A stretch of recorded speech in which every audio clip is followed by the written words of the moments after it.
All right, everybody, welcome to this week's edition of the Leadership Blend with your host, Ricardo D. Rice. And it's a little switch up today. Now, as you know, we have the internship program around here, so you will hear new voices from time to time. So today, we have a fill-in, which I want to see what she can do. So we're gonna give her a little grief today. So I'm going to let the correspondents introduce themselves. You start first. Okay, everybody, what's going on? It's your girl, Miss Terry Michelle. And I am Makia. I'm a content writer. All right, so this is Makia's first run, so we're going to give her a little leeway. All right, Makia, so tell them a little bit about yourself, like what you did, where you came from. Well, I just graduated from Savannah State University. Ooh. Yeah, yes, that makes two, because that's where Terry graduated. Wait, did y'all graduate at the same time? Yes. Oh, good Lord. So they're fresh graduates, and then what, just May? Yes. May of this year. They literally just graduated, and they're already, making big things happen. Journalism, mass communications with a concentration in audio video, and I plan on attending Georgia State for the fall to receive my master's in business. So really excited about that. What, an MBA or just a master's in business? MBA. What's your concentration? I'm still, honestly, because I'm between, I did undecided because I am in between film as well, but I just feel like I should go into business marketing or whatnot, just because I feel like it'll be more opportunities if I go that route rather than film. I feel like Savannah State prepared me a lot in audio, video and film kind of run hand in hand. I know a lot about, editing, post-production, all that, filming, and, what shots to take and stuff. So I probably will lean more towards business. I'm honestly still trying to decide, so I'm not even going to. I'm only grilling you because I have an MBA. I was just I'm finna only grilling say you. that. I was saying, Makia, please be ready because this man, he's on. Ricardo, aren't you finna receive your doctors or something? You're working on that right Yeah, I'm now? in dissertation for my doctorate in organizational leadership. Yeah, so please be prepared when you talk to him because he's ready. Well, that's what I'm saying. I'm undecided. Good advice from Terry. I mean, she gets grilled every week. So, look, that's the purpose of an internship, to decipher what you want to do and where you want to go. And as the person who's the program director, I want to make sure, because God knows I've gone to school enough. Like, everybody that knows me knows I have the associates, the bachelor's, master's, doctorate, 2 certificates from Kennesaw State. Just a quick little rundown. So, with the interns, I want to make sure they understand the dynamics of education. The academics is just a foundation. You still want to get into the world, make a name for yourself, build that portfolio, be it digital or hands-on. So, I just want to see where you're going. So, I'm saying, what are you suggesting, that I stick with, business, or do you see what I'm saying, when I'm trying to choose between the two? I mean, at the end of the day, you want to use academics as a fail-safe. Mm-hmm. So, you get the foundation, and you jump out there and be like, this is good. And then you get into some fields, and you're like, yeah, I need a little more education. So that's when you're like, maybe I should get a master's. Yeah. So you want to make sure, because at the end of the day, we're talking about student loan debt. Right. And I wish I had given a little more thought to it before I actually jumped out there, because in my day, because I'm older than I look, and in my day, we were encouraged to get that level of education. I think the playing field has changed a little bit, and I think it depends on the area that you want to concentrate on, whether you need to get a strong degree, meaning a master's, a master's, doctorate, things of that magnitude, or will a bachelor's suffice? Because some fields of a bachelor may actually be enough, and the hands-on experience will create this hybrid that will make you a marketable individual. For you, when it comes to film and stuff like that, I would definitely say you need to weigh your options, because if your goal is to be working on Marvel set and doing stuff like that, then you may not need a master's. You just need the hands-on experience to get that under your belt. Right. If your goal is to say, okay, well, Marvel's in stage 3, and they've already said that stage 4 is kind of the end of the Avengers, and they don't really know what direction they're going on because they're waiting on the merger between them and Disney. That was just a drop. Then, your backup may be, okay, well, maybe I need to go on the business side. So if this doesn't work out, I can be an accountant, or I can be a project manager on another area. It's all about where you want to go. Right. So you have to decide that. And you literally just graduated. So the mere fact you're thinking about this, I'm proud of. Oh, thank you. Because that's a good thing. So, that was shop talking. I was fussing at Terry about branding and stuff of that magnitude. I was sure gonna say it. I was just waiting on you to waiting on you to finish. I was waiting to tell the listeners I got chewed up this morning. Look. Well, Terry knows she gets it the most because Terry's the baby, so she gets it the most. Like, she literally just graduated, so I don't want her to get on that. I just graduated. I'm on top of the world. Yeah, no, that's not how this works. If anything, you go to the bottom of the totem pole to start putting in that real work. Y'all, Ricardo knows I don't even have the big head, you guys. I've called him crying. He had to give me like motivational speeches just to get me right. So he knows I don't have the big head. I just want to say I didn't put that out there. She did. I didn't say that. You put that all out there. I didn't say it. It's okay. It's okay. But look, you're dealing with the next generation, and here I'm dealing with the next generation of media personalities, marketing professionals, all that good stuff. So I want to make sure they understand the dynamics of going into the real world because it's no game. And it's no jokes. Well, actually, Ricardo, speaking of, we're talking about motivation and all this, right? So usually how our show kind of runs, we always bring up like hot topics and stuff like that, right? So I just got to say this because I just saw it and, oh, God. you know how that goes, do I need to put a disclaimer? No, it's not that today. Okay. But on Twitter, it's actually trending right now, so you guys can see it and you can, spread the word, spread the love. It's called Motivation Mondays, and it says 10 successful principles to remember. 1, you are the only person responsible for your success. 2, you don't have to invent the wheel. 3, there is no progress without action. 4, persistence always wins. 5, focus is everything. 6, failure is necessary. 7, positivity fuels productivity. 8, you must believe you can. 9, helping others is a big part of being successful. And 10, success is a journey of countless baby steps. So that is the Motivation Monday for you guys. Thank you. Y'all welcome. That's good. It's okay. Y'all welcome. She's feeling empowered this morning. I put this back because if you notice, Morgan and Chris are out today, so it's really just me and Terry. So she was all nervous because she's normally the one that kind of sits back and give her 2 cents when the other two are really going at it. So I told her that she has to step her game up. So she's trying to do that. So I'm quite impressed. I'm quite proud. Just a tad, but okay. I'll take what I can get. So, I'll take it. All right, so on the show today, we have not one, but 2 special guests.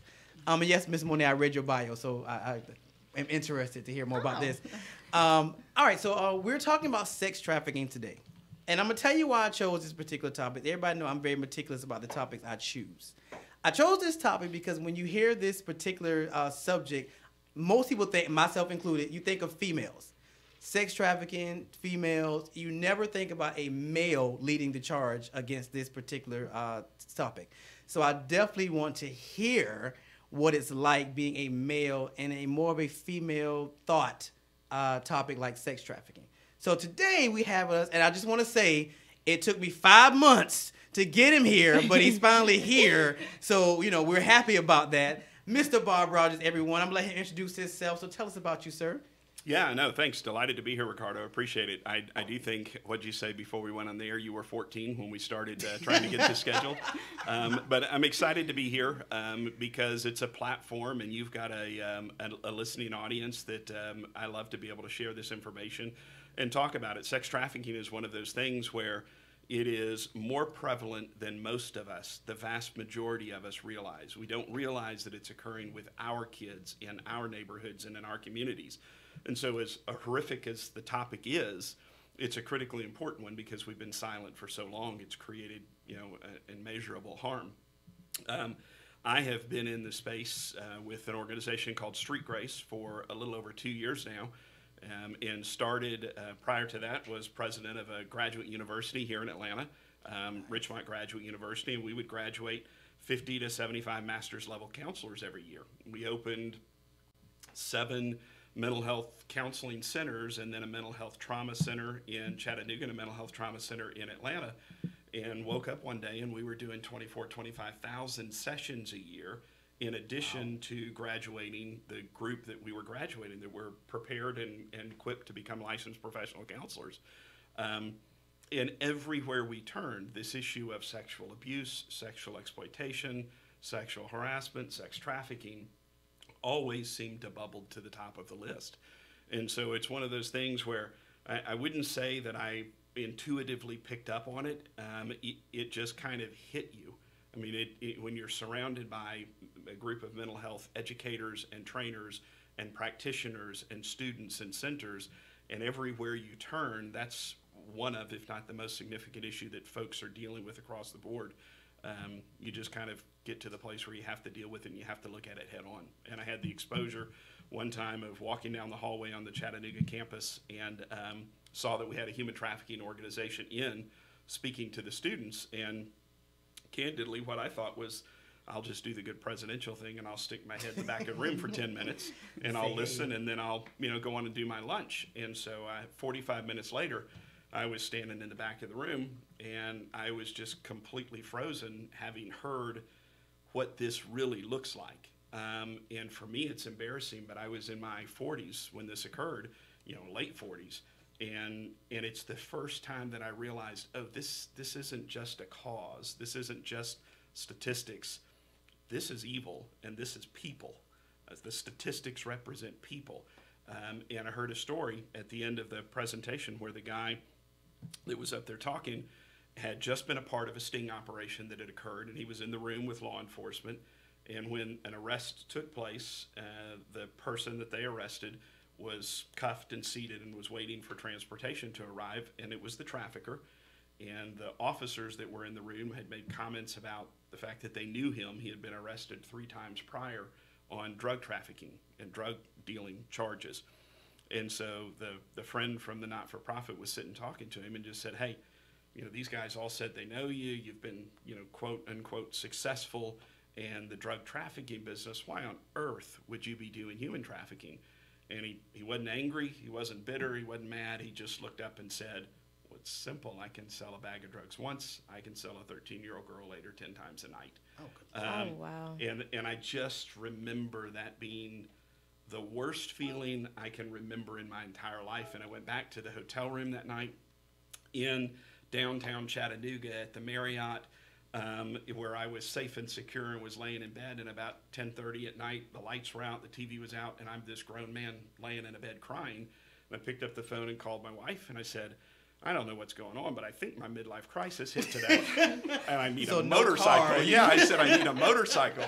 And she said, just come home. And so I did, and it started a conversation that lasted a year and a half, 2 years before we said, you know what, if we really feel like this is true, and I do, and the statistics bear it out, if this is as ugly and horrific as it appears that it is, and the reality bears it out, then really the question is, now I know, what am I going to do?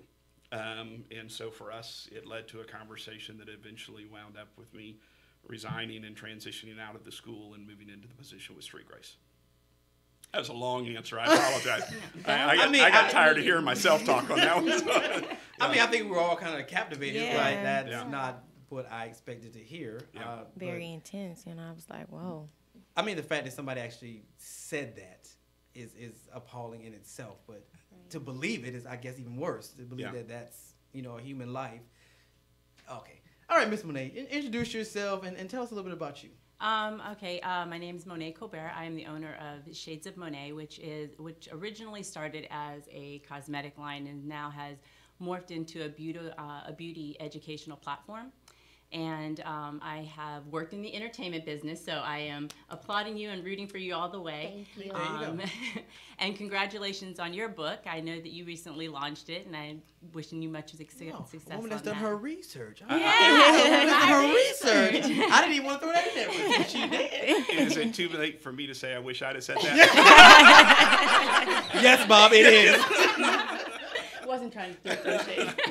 Oh, and then regarding the midlife crisis, instead of the Porsche, I just did purple hair. So You know what? I'm actually impressed.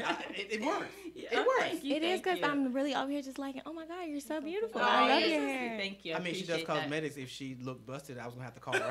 So, I mean, it would be my obligation to say something. Well, I if have she to say, wasn't. our brand works with the beauty within first, and then we deal with the exterior. Okay.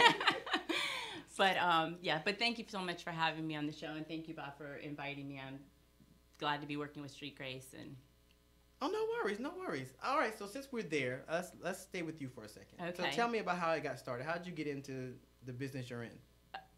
The cosmetic the business. cosmetic Yes. business. Okay, so without giving the long dissertation to that, so I mean, I look, worked if it's into relevant. Yeah, well, it is relevant because I had launched my book, which is Sheer Destiny, which actually talks about the beauty in the entertainment industry.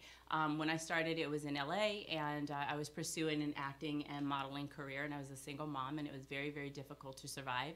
So I happened to watch. I don't know if you. This is like before your guys' time, so I'm gonna go. I'm here. older than I look, I'm so gonna, I I'm may gonna date know. myself here. Okay, so you remember Pamela Lee Anderson, VIP?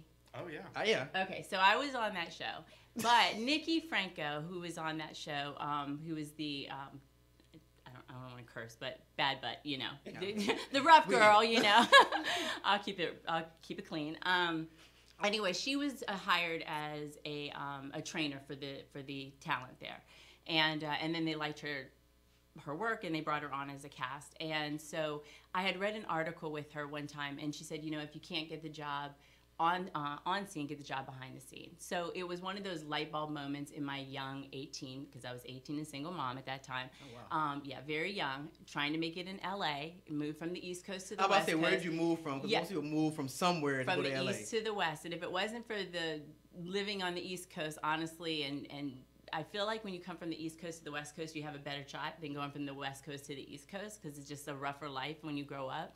Not to say that South Central's not rough, because I know it. I used to hang out there and everything, but I'm just saying, I'm keeping it real. But going from the East Coast to the West Coast, it's just a different vibe altogether. And saying that, basically, I just took that model and I just said, you know what, if she could do it as a aerobics instructor and make it on, you know, the big screen, then I could do it, and I just needed to find that niche. So ultimately what I ended up doing was going to cosmetology school. So I said, if I can't get the job on screen, I'll be able to do someone's hair and their makeup and everything. Went to school, fast forward, worked in Beverly Hills, thought that I was going to make it huge there, realized that wasn't going to work, because as soon as I graduated, they told me that I was going to be sweeping floors and folding foils for 3 years. I'm a single mom. Yes, very much so.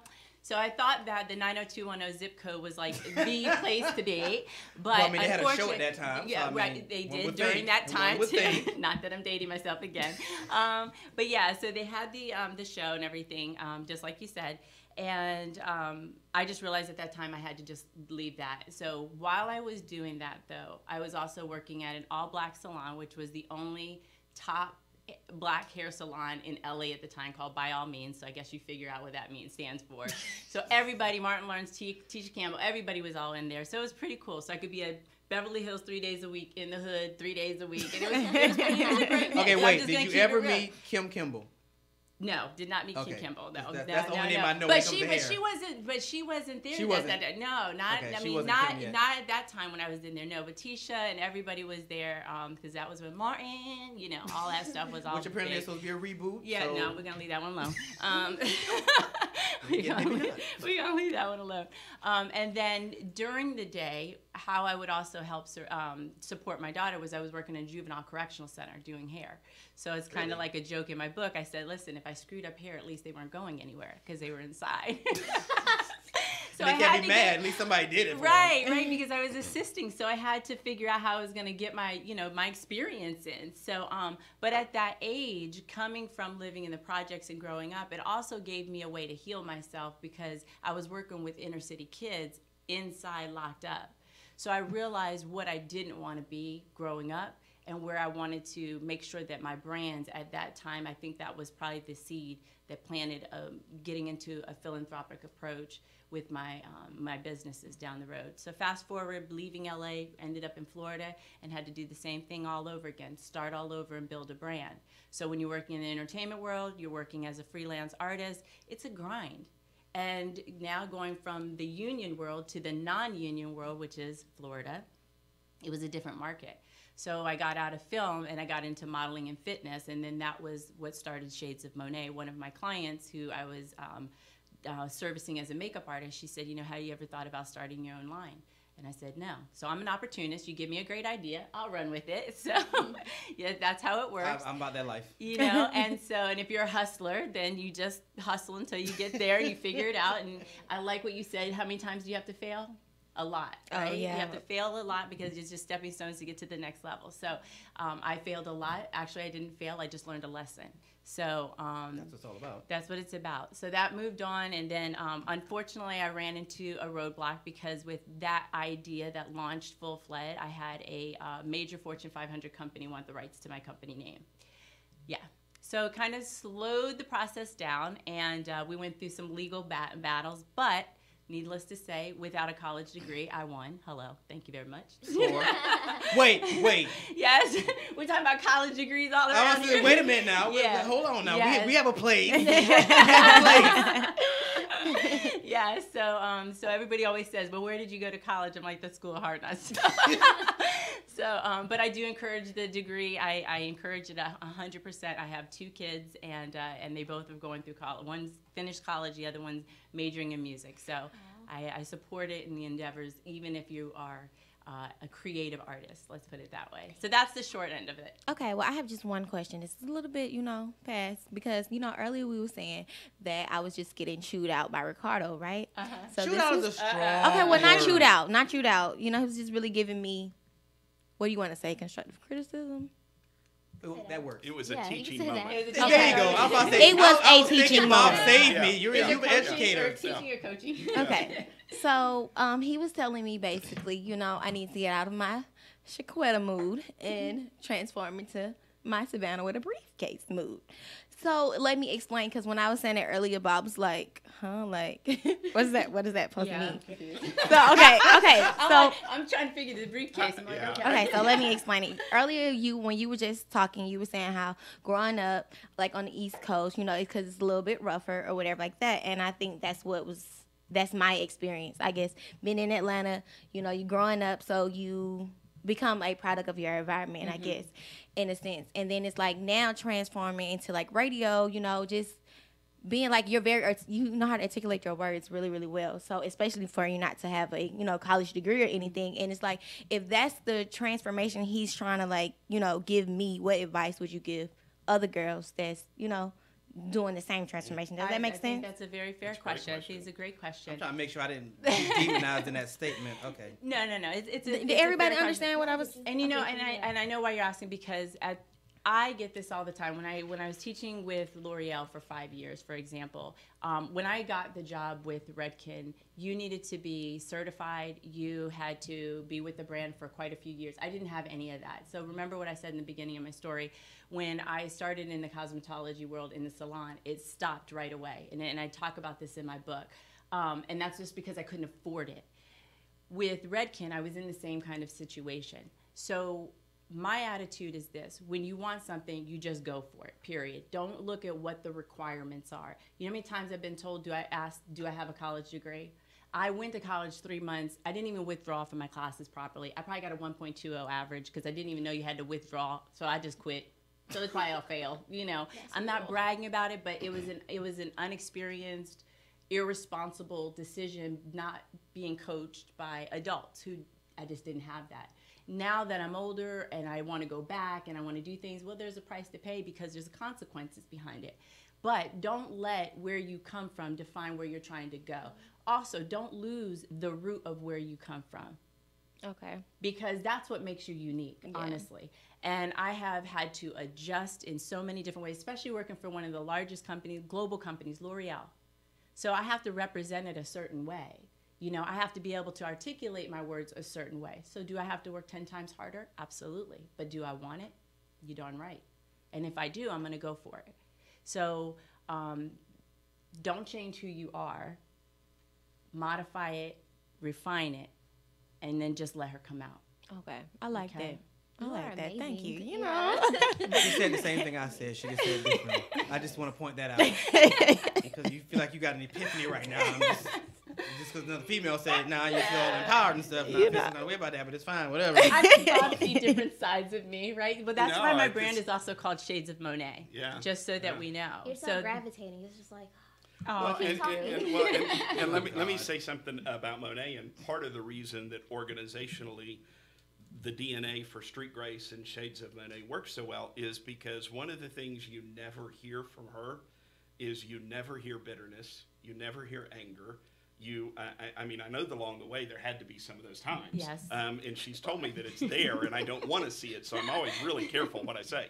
No, but one of the things that's different is that she always is seeing the positive. She uses everything to turn it into what is the next step. How do I use that to get where I'm ultimately trying to go? So she doesn't get distracted by stuff. And if you're going to be successful in any venture, but in this space and in anything that you do, the ability to not get distracted at the things that shouldn't distract you is a real gift if you can figure that out, and she's done a really good job of that. Oh, thank That's you. why her story always leads from one success to the next, not from one valley to the next. The valleys are there, but the story is a success to success to success. Oh, thank you.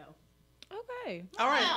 So I think that's a good place to take our first break. So on that note, we're going to take our first break, and when we come back, we'll have more Bob and Monet on the Leadership Blend with their host, Ricardo D. Rice.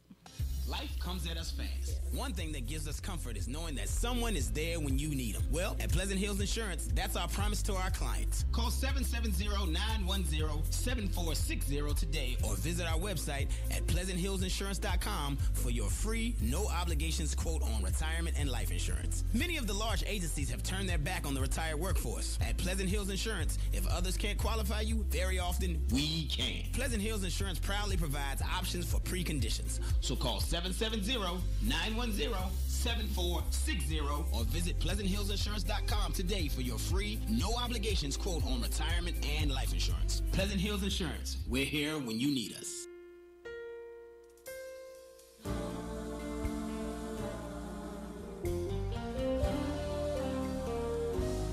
I can say that you're wonderful, but it doesn't seem good enough.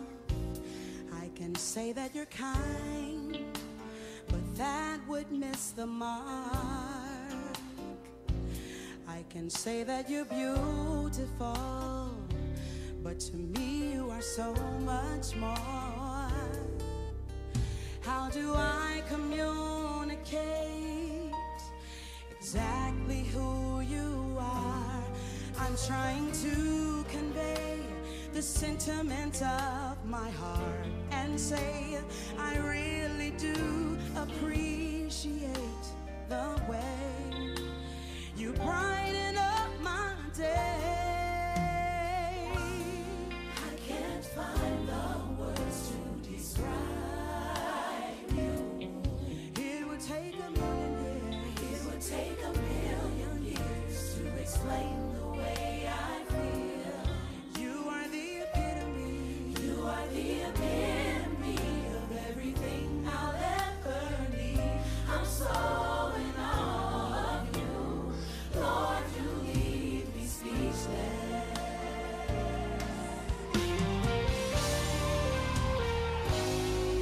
Now if I had more time, I would go down the line and name all the things that captivate my heart. But clearly I'm not aware of words that can compare. How do I communicate exactly who you are? I'm trying to convey the sentiments of my heart and say I really do appreciate the way you brighten up my day. Oh, I can't find the words to describe you. It would take a million years. It would take a million years to explain the way I feel. Lord, you are the epitome. You are the epitome of everything I'll ever need.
Leadership Blend, where we're simplifying your leadership. All right, everybody, we are back on this week's edition of the Leadership Blend with the host Ricardo D. Rice and the correspondents Makia and Terry and our special guests Bob and Monet. All right, so when we left, we were getting into the cosmetics world and actually brand building. So I actually like that point that you were making about building brands and things of that magnitude. Before we slide over, how important is having a personal brand to you? Here's the thing. I think to anyone, no matter what you do, even when you go into an interview in corporate world, you have a personal brand. This just recently happened to me. I auditioned for a show, and as soon as I got into the audition, they had their phone and my Facebook page up. Really? Absolutely. And I have been reading about this with celebrities left and right who have been pulled off of like YouTube and Instagram and everything. They're looking at you. I don't care if you think your Facebook page is private. It is not private. I can still see most of your content. Mm-hmm. So when you're F-bombing and drinking like you're a slush and, all over the place, trust me, that will also affect your college. I just want to hear somebody else say it. Yes, I tell them all the time. So true. They're actually lucky because in my first group of interns, I used to check their social media. And I'd be like, you need to take that down because that is not only the Leadership Blend not stand for that. You shouldn't want to have that up because this is your personal brand. Your social media, your Facebook, your LinkedIn, all that good stuff is all a digital imprint of who you are. It really is. And people don't understand that. And at the end of the day, too, let's just be honest. 5 years ago, you guys are so young, but 5 years ago, would you say that you would have done things differently 5 years ago than what you would have done today? Absolutely. Right. Definitely. So imagine where you're going to be 5 years from now. And then 5 years from then. The difference is that cyber print, it's permanent. There is no Snapchat boom, it's gone. Posted. It's there. It doesn't disappear. People think it does. And if you want to get into a content management company to take it down, it's like $350 a pop to take down something. Mm-hmm. So just to take down one thing, now they probably sold it to other companies. So you're taking $350. So your brand can cost you in a lot of ways. Even your man, if you try and find one. I'm married. Well, she just threw that in there. She just threw that in there. Saying, you guys are young, so. There's just some stuff I can't say that she can. And I don't think she has any problem saying it. I can appreciate it. I can absolutely appreciate it. All right, so let's get into the sex trafficking and what it actually is. So, Bob, enlighten us. What is sex trafficking exactly? Yeah, in simple terms and practically speaking, it's accurate. Human trafficking, sex trafficking is nothing more than modern day slavery. You will hear it called that and you will see it, and there are more people that are ensnared in some form of slavery around the globe today than at any point in the world's history. Statistics and numbers, dependent upon the research, would run anywhere from 28 million to 40.1 million people around the globe who are caught up in some sort of human trafficking scenario. And estimates are that about a third of that is sex trafficking. So in a $150 billion illegal industry globally, approximately 45 or 50 billion of that is sex trafficking. Here in the U.S., it's a significant issue. Everybody always kind of tends to immediately think it's an overseas issue. It's an issue where someone's kidnapped or something occurs over there or someone is taken from here to there. Many of the movies and the things like that we've seen have always portrayed it that way. And they're accurate and they're good and they raise awareness. But the reality of it is the vast majority of trafficking that we see, sex trafficking that we see here in the United States, is our kids in our neighborhoods and our communities being bought and sold by members of our community. Overwhelmingly, those members of our community are men. But it is a local issue. You can read about it. There have been stings in Gwinnett County where we sit today. There have been stings in Fulton County, all around the metropolitan area. We've seen in Metro Atlanta in the last 18 months or 2 years, we've seen assistant district attorneys get arrested in sex trafficking sting operations. You've seen law enforcement get arrested in sex trafficking sting operations. You've seen clergy, you've seen attorneys and construction workers and pipe layers and nurses and doctors and seminary professors and all of this type of thing. So it's one of those things that I think it's been so heavy and so dark that we have chosen to ignore it for decades after decades after decades. And like I said, I'm the oldest person in the room in my 50s, and it's my generation, the generation before and after me, that categorically kind of chose to ignore it. We didn't know how to talk about it. It's a horribly uncomfortable conversation. I mean, even now, this is the quietest we've been since we went on air. And it's just one of those things. Yeah, it's just one of those things that's really, really difficult. And I think we forget what it looks like. Sex trafficking, and when you look at sexual abuse and things like that, the younger it occurs, the more likely it's occurring in a familial situation.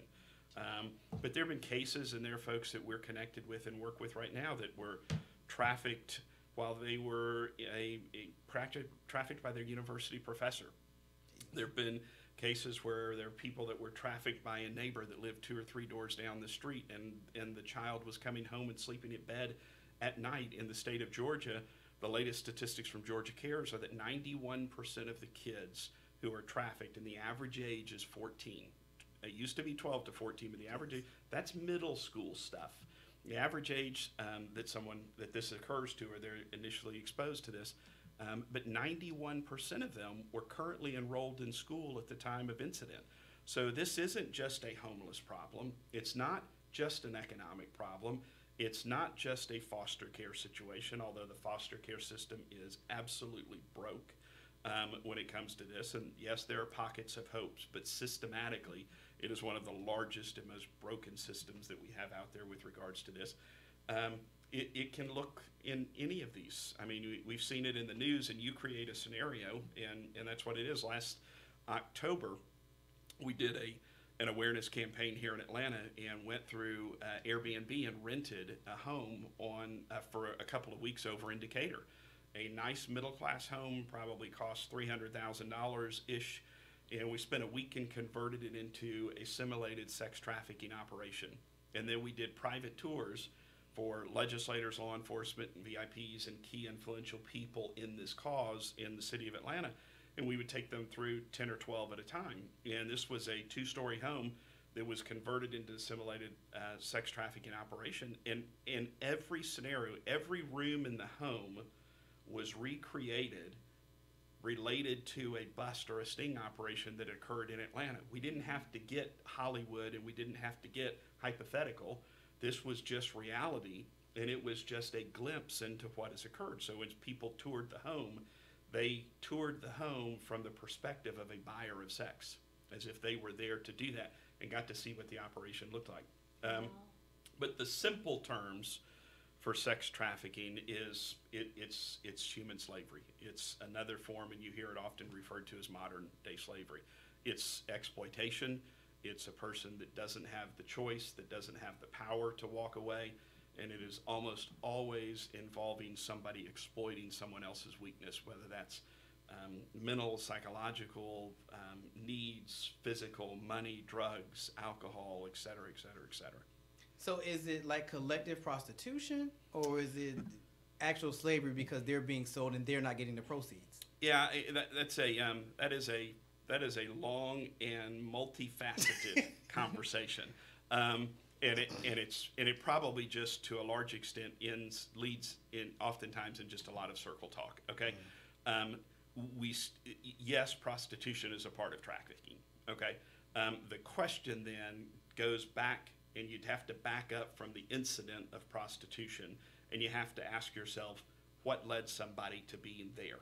What led somebody to being on that website? What led somebody to being on that street corner? What led somebody to being on that club? And putting themselves in that situation.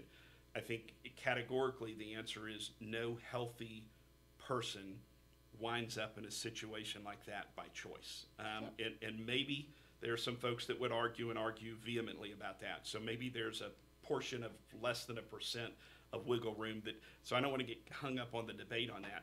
But that's not what any of the people in this room, it's not what any of the people that we work with, that's not what anybody that I know grew up thinking that's what I want to do when I get older. I heard one of the district attorneys here, who was a female, get up, and at the beginning of her speech, she said, "How many people in this room woke up today and thought, I'm going to put my big girl clothes on, and I caught myself. Yeah, that was a moment where it's like, wait, I'm being recorded on every angle here. And I'm trying to figure out right now what 10, 12, 14 people I can have sex with today, and then I'm going to do it all over again tomorrow. That's just not where people wind up. That's not the value and the dignity that life has.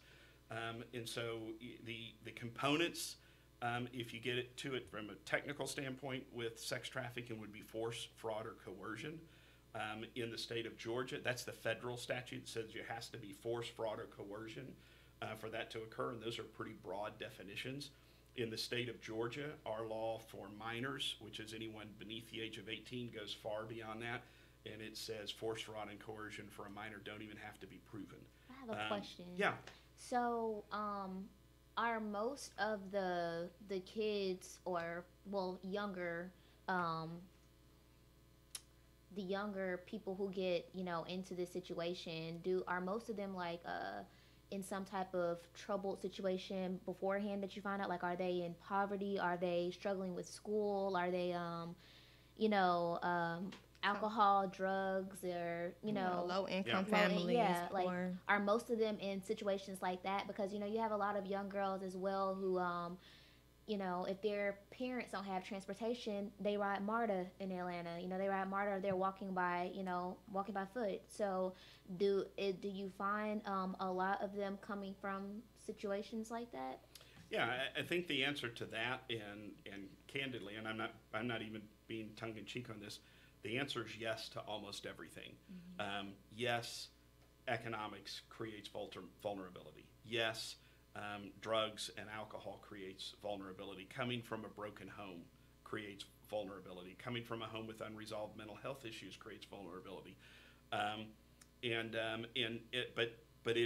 But this is an issue that crosses all of those boundaries. I mean, you can go to Buckhead, you can go to Johns Creek, you can go to East Cobb, and every school that we go to present at, every place that we go to talk, this is probably the single greatest thing that had an impact on me that I didn't expect when I got into the space, specifically on a full-time basis.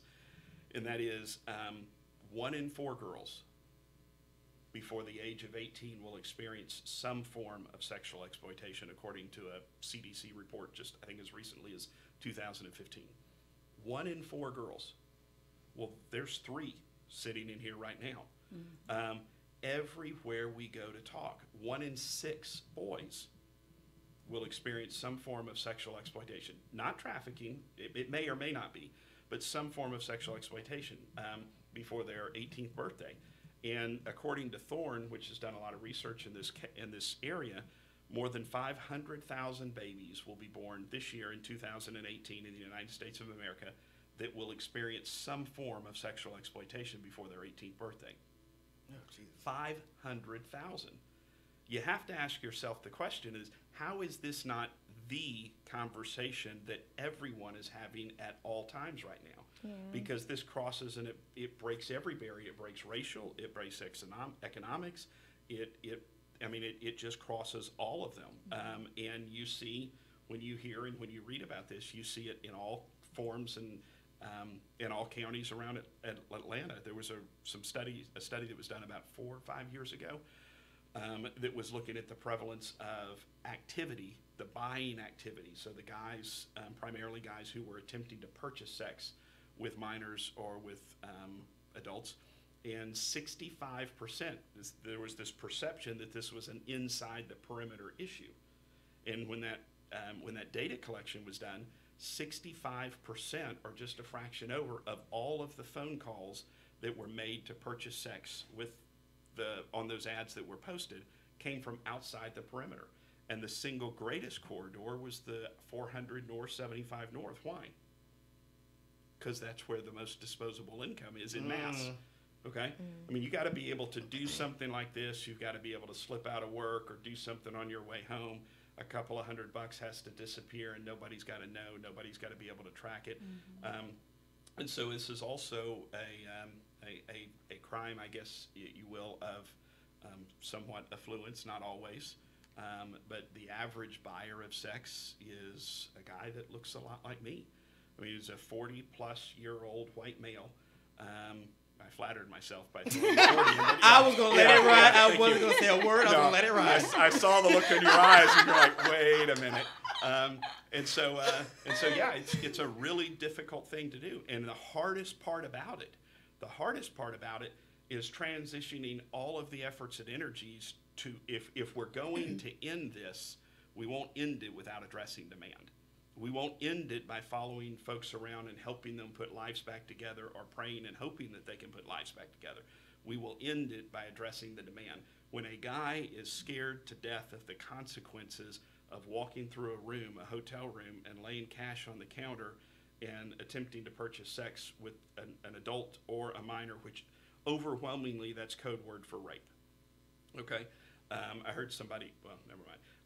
It's code word for that, and so when until a guy is afraid to do that, or understands that the consequences by far outweigh the actions, then we won't make the progress that we need to make on it. And the good news is that collectively the conversation is beginning to shift. Yeah. I mean, it's an interesting topic.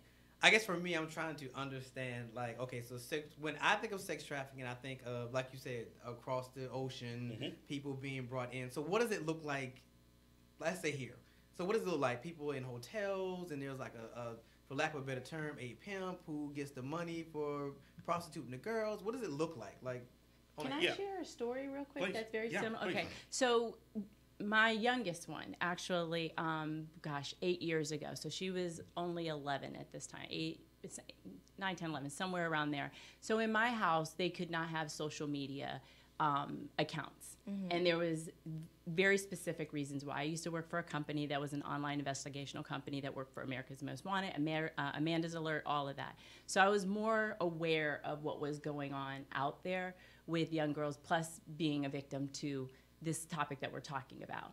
And so when you come from that kind of a situation, you're going to be more protective of your children. That's true. You work hard to get out of the ghetto, to work live in the suburban area because you think it's going to be what? Safer and That's it. So you think, hey, I've made it. So my kids know the rules. My girls know it. Don't have to worry about dad's rules. Mine supersedes his. And so we ended up finding out from my youngest that not only did she had an email account through one of my corporate accounts so that I could do what as a parent? keep on. Yeah. Exactly, because young girls are going to do what? What they want to do. Just like young boys, but young girls will challenge mom and dad a lot more, okay? And I knew this. And so I said, okay, here's the rules. Here's your email. Send it to as many friends, whatever.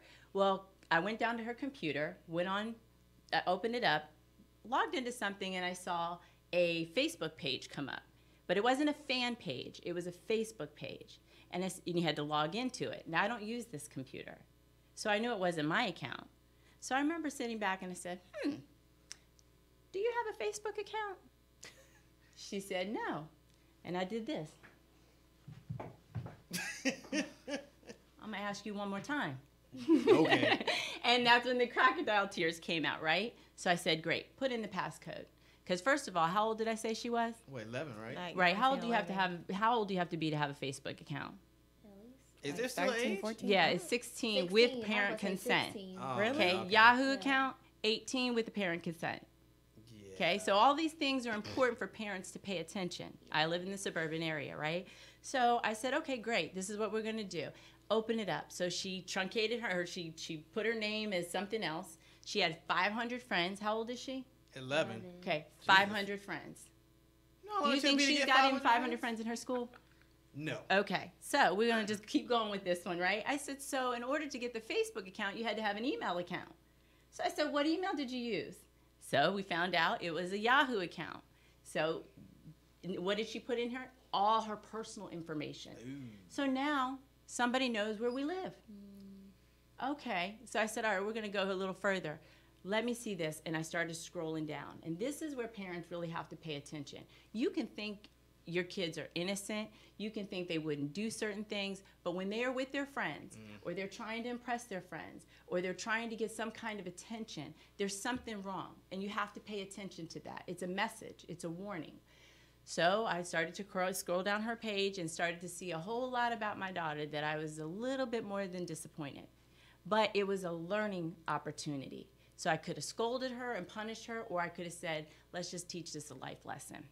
So all the things she was ranting about her dad and her mom that weren't good, everybody thumbs up it, right? Wow. Like, love, all that stuff. I was like, okay, let me just show you how much like and love we got here right now. All right. So I said, well, thank you for allowing Paris to break the rules, because now I know what kind of friend she has. Ooh. Number 2, those who have been in my home, you're not welcome now. I'm going to be telling your parents, because how old are these kids? 11. I don't know if their parents are aware they got a page. But guess what I'm going to do? Make them aware. Well, one parent was on that page, came to the salon that I worked at that time, and had the audacity to tell me that I invaded my daughter's privacy. Oh, yes. So I said, we're going to step outside and have a conversation right now, which is exactly what we did. And then I got smart, because I have a friend that actually works in the government in D.C. And I said, what I want you to do is go into this group, and I want you to comb through the 500 people that are there. Use the database that I know that he could have used, and come to find out there were 4 pedophiles in that group. Seriously? Absolutely. Absolutely. Wow. Do you know 2 months later that mom came back to that salon and apologized in tears? Wow. And it's important for us to pay attention. The phone, this right here is a weapon for our kids. We can't censor it anymore like we used to be able to. I was able to at least monitor her there, because the phone that she had was a prepaid phone, so it wasn't like she had the smartphone. She didn't have the GPS tracker. But when you start posting things, even your images, it shows where you are. Yep. Everything shows where you are. So it's not difficult for a pedophile to figure out, is this child doing something not supposed to be doing? Are they defiant? Are they going against mom and dad's rules? Are they a little fast? What message are we sending? And when parents want to say, but I'm going to give them privacy, then I just say caution that. Because at 11, 16, as long as you're in my house, no, there's no privacy. You're lucky you have doors in your room. You shouldn't have those. Yeah, so you want to monitor that. So I just wanted to share that story. No, I think that's perfect, and it reinforces in this day and age. I mean, if you ask what's the most fertile recruiting ground, and there are recruiters that are out there recruiting children to be lured into this, it's online. It's social media platforms, because how do we all determine our value and our worth anymore? When's the last time you took something down because only 13 people liked it and you were embarrassed you even put it up? Okay. And so imagine kids. I mean, honestly, as adults, that still goes through our mind. If we do something and people don't like it or nobody engages, we get a little, why did I think that was cool? Am I not cool anymore? And I know that I am, but it's, but still, yes, Bob, as a child, the impact and the power of that. And how many times do we accept friends and invitations to be friends with people that we have no earthly idea who they are? Yeah. And so parents ask all the time, what's the single most important thing that we can do as a parent? I said, well, that's really hard, because it means you're going to have awkward and uncomfortable conversations with your kids. Mm-hmm. And we don't like to do that anymore. There's been this, now this is just me meddling, but there has been this shift from parenthood to friendship. Yeah. Yes. And it's a massive mistake. Yeah. We've paid, so many kids have paid the price for that. Our kids were the same way. We said, look, I think it was 13. I didn't know there was I didn't know we were helping violate the rules. But I think at 13 we let our girls have it. But we said, and back then I think there used to be like top friends. Yeah. And I said, Dad is your number one top friend, and if your password ever changes or I come off the number one spot, then we shut it down. And so we could go in, we could look, and then with our son there was even more advances, and we had some filtering stuff at the house and things like that, and he knew it. We weren't trying to hide it. We were trying to help him be smart and help him be wise, and protect and keep them safe.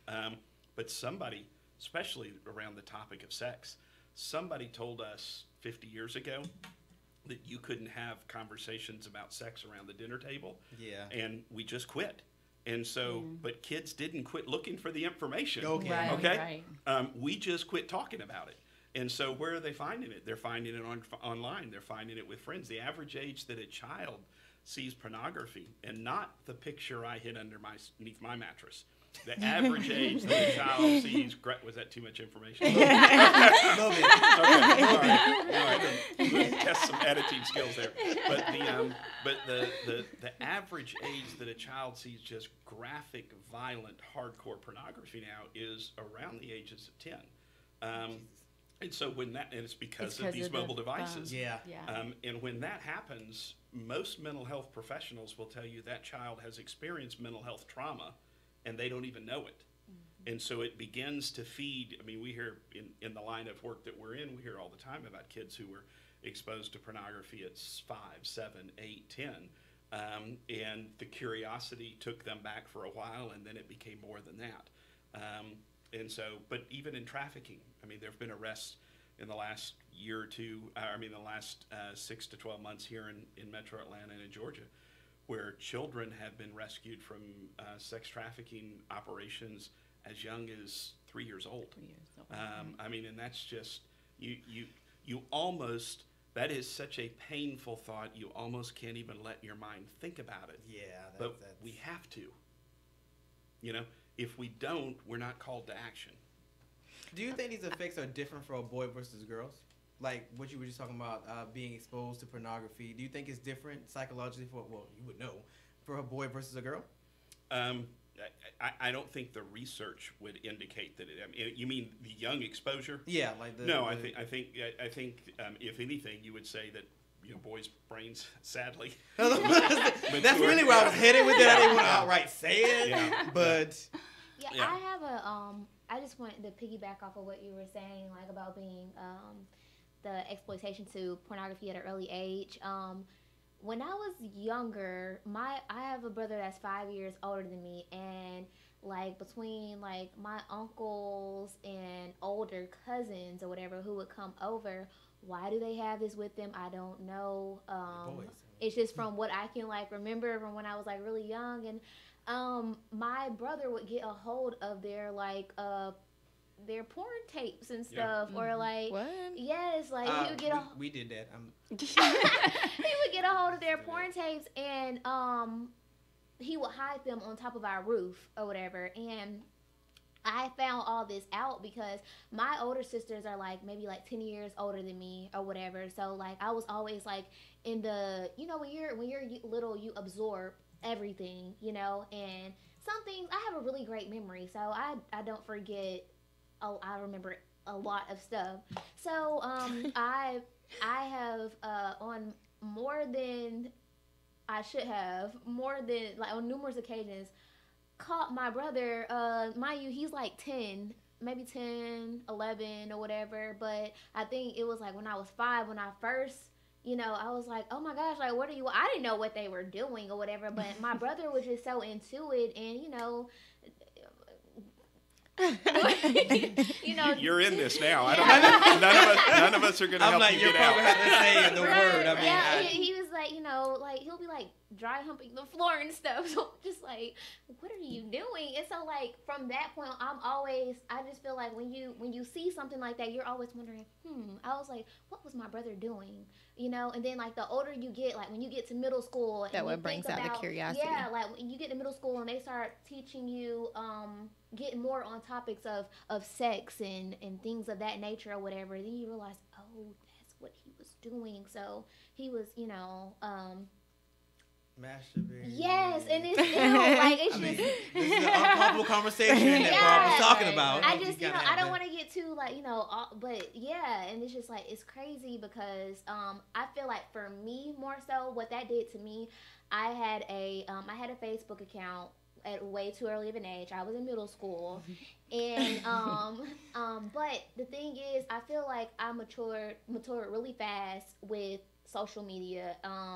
Facebook, when I was on it was like really like a whole bunch of, that's where all the drama was and stuff. Yeah. And then on top of that, you have all these older guys in high school or in college trying to talk to you. And I've always been the type, I felt uncomfortable. Like, so when somebody would send me something and I'm like, I know that he's not supposed to be talking to me like this, I think that was my my way of that's why I broke up. So I feel like there are some people that go off into a different route, because I said, oh no. That's when I was in 8th grade and I was like, you know what, this is important. Maybe no, I was going to 9th grade and I said, you know what, I don't think this is good, and I don't think that my folks would want to see that there are some people. And I posted innocent pictures or whatever, you know. I wasn't like, you know, booty on the sink and all this stuff. But you see, I have a younger cousin, and she's like 5 years younger than me, and yeah, just the difference between kids now. Well, she's not a kid, she's like 18 now, but like, you know, then like the things that she was doing, I wasn't doing. Like when she was 13 or 14, she was posting those sink pictures and trying to make her butt look bigger and stuff, and like, you know, wearing these bras to make, you know, just to get attention, kind of, sort of. And that all, like when I was in middle school, like that made me uncomfortable. That made me really uncomfortable for older guys to try to. I was like, you know what, you know, maybe so I guess the question is, how much is not normal? Because for boys, you know, it's kind of the expectation that they start discovering what things do at an age. So what's not normal at this point? Like, are there signs we should be looking for that this is going on? Because we had this conversation a couple of weeks ago. Because of technology, the sign, we were talking about suicide, and we were saying, you know, I think we were talking about a gospel artist, and she had this rant, and everybody was like, well, she may need help. How do we decipher what's a cry for help and what's just I like attention on social media, because that's what the new norm is? Like, how do we decipher? No. That's a great question. I want to come back to Makia's comment, because even here, knowing the topic of the conversation and that we were going to be talking about sex trafficking and sexual exploitation, there were probably 13 really awkward moments just in the 4 or 5 minutes that you were talking. Okay, and I want to applaud you, although your family may not be happy with you. But I do want to applaud you, because it's a hard conversation to have. Yes. But what would have been really bad is if you didn't stumble through it and we didn't have it. There's parts of it, and that's what I say to parents all the time. We are going to say this in the worst possible way. I mean, we literally, after presentations and talks, we'll have parents come up and with tears in their eyes and just say, I just don't know how to talk about this with my kids. They feel so overwhelmed. They feel like the pace of all of it and the sexualized culture, and there's this phrase out now in a book out called Pornified. And it goes so far, I think this is the book that does it. I don't want to assign them, you know, credit or blame if it's not them. That makes a really good illustration that talks about the sexualization of society today and how we are raising our boys and daughters to be porn stars, even if they never are. And social media has a lot to do with that, and pornography. I mean, just think, just last year, just in 2017, just one website, and there are, you know, some folks would say millions of pornographic websites out there, but just one last year had over 98 billion pornographic videos viewed. Just that one website. Honestly, I would not be surprised if Instagram becomes number one, because there are so many kids who have Instagram, but there are so many people with this live thing, like this. Yes, and there's this guy who was on Instagram. His name is Boonk Gang something, and he was literally on live. And mind you, it's nothing but kids following him, and it makes me so upset, because you are literally. What did he do? He was having sex with, like, live sex with different women or whatever, and it's like, you know, you have little kids following you. Like, my cousin is in middle school and she follows him, and I'm like, Taylor, why are you following him? I've actually had that experience before, like being on live and you're just accepting people you didn't know, and like a guy just came on live masturbating. That is just the darnest thing. But it goes back to the parents again. But I have a question. You have a 13-year-old. Who got the phone? Yeah. Is the phone being checked? That Instagram live feed is still on that phone. So the parent needs to get involved. Oh, I definitely tell her mom, because it's just like, she doesn't need to be watching this. Right. You know what I'm saying? And then at that, like, the least he could have done, I know this is like kind of off topic, he could have at least, you know, had been having protected sex, but he wasn't, and it's just disgusting. Because Well, you it got to was remember something the different. goal though. With social media, the goal is either followers or with YouTube trying Clout. to get those subscribers up so you can get people to want to do commercials and stuff with your thing. But ask your question because after you do, we have to go to break. Okay. So a lot of things that we've been kind of talking about is just kind of being referenced towards the parents or whatever. And what about, like, because sex trafficking, you don't have to just be 12, 13. It still happen when you're 18 or, 20 or whatever. So my advice is, my question, like, what advice do you have for, like, women, like, our age who don't have any kids and who just, like, monitoring our social media? Like, what are we supposed to do? Because that can still happen to us. Like, as far as, you saying with followers. Like, if you're just accepting people because you just want your followers to go up and, you're just thinking you're doing it for a clout or whatever, and really that's kind of setting your own self up to be, put in a situation for Right. trafficking. So, Well, I know for myself, I take every precautionary measure possible. So, for example, if I'm traveling, I don't post when I'm traveling. I post after I travel. So that's just a good way of saying, okay, just in case I have somebody, because you just never know who's Yeah, following you. people When you're in the stalking you. public eye, you put yourself out there. So you're putting yourself out there. There's just a lot of different benchmarks. Don't let people know where you're at right when you're at a restaurant. How many times do people do that? Oh, I'm taking food picture right now. I'm posting it right now. Post all this stuff later. I know you want to do it immediately, but hold off on that. Because you just don't know who's following you. And like I said, those images show you exactly where you are, where your GPS location is and everything. So you have to think smart, but you're using it as a branding tool. So Yeah, and this may seem a little, Go ahead, Craig. okay, this may seem a little tangential to it, but I think another part of it is have the courage to break away from social norms right now. This idea that just because we've got 3,000 Facebook followers or Facebook friends, I may have 3,500, but you know what? There's really only 3 people I could call in an emergency, and I don't need that for them. And it's just this willingness to break away from what is and there are a litany of mental health diseases and diagnoses that are continuing to come out, all of them surrounding this idea of our online profiles and social media and screen time. And we're at a major deficit for just face-to-face, one-on-one interactions and true, meaningful relationships. And then there's a lot more that can be said about that. But All right, so on that note, we'll go ahead and take our second break, and when we come back, we're going to find out more about street grace and what it does. So stick around with the Leadership Blend with your host, Ricardo D. Rice. You're listening to IBNX, IBNXradio.com. The station with the best music. Best music. I love the music. Best music.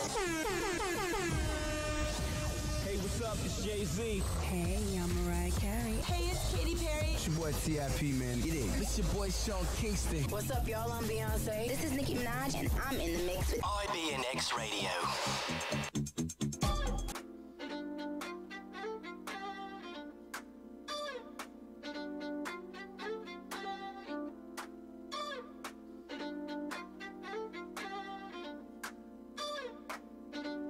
I want to stay south of the river with the chains and the gold.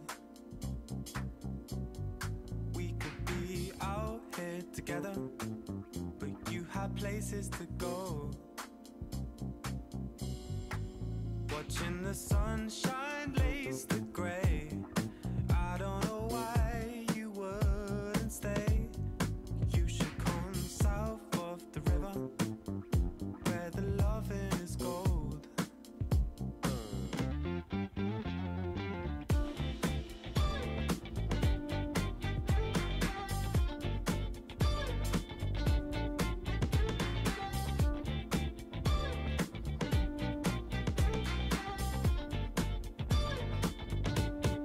You should come south of the river. This is where it all starts. I think that we could stay here forever, lie on the roof till it's dark. And when the last bus pulls away, I swear that I almost heard you say I should move south of the river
Hey everybody, it's Ricardo D. Rice from the Leadership Blend, simplifying your leadership.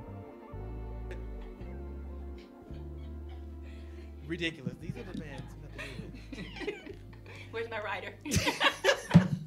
All right, everybody, we are back on this week's edition of the Leadership Blend with your host, Ricardo D. Rice, and a full studio of people who are enlightening us about sex trafficking and all that comes with it. So when we left, we were really getting into what sex trafficking was and all that good stuff. So now we're going to go on the opposite side. So now we're going to talk about Street Grace, the organization, and what it does.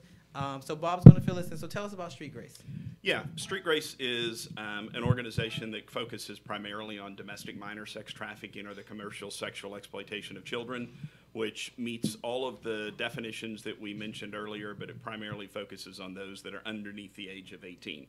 The thing that's unique about Street Grace and the approach that we do is that Atlanta, especially as a market that's been really fortunate and really blessed to have a lot of really strong restorative care organizations here. So that's the folks that, from the point of rescue to restorative care and restoration and education and all of the things that would accompany that, there are organizations here called Wellspring Living, City of Refuge, Out of Darkness, and a number of others that provide that residential component to that.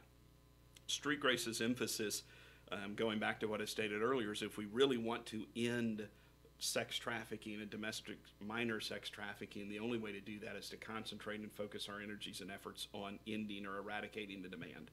So all of the things that we do kind of fall under one of three categories. We are primarily child focused and we are demand centric. So those are the two emphasis of the organization. And then all of our programming falls under either protection, prevention, or pursuit. So the protection and the prevention would be the training, the education, the certifications, the awareness, all of the things that we do. Last year, Katie can verify this, I think we presented to about 72 or 73,000 people last year.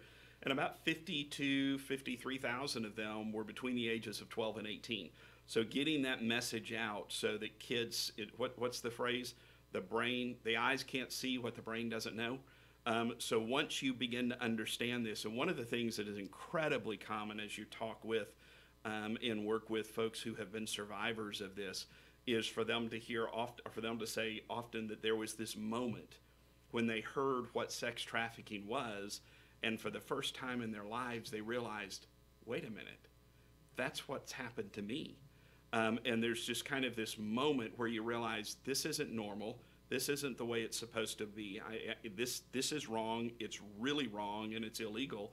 And there's just this epiphany that comes with education and awareness. The other piece of it, and the pursuit piece, is that we have programs and initiatives that target the buyers of sex and target the traffickers.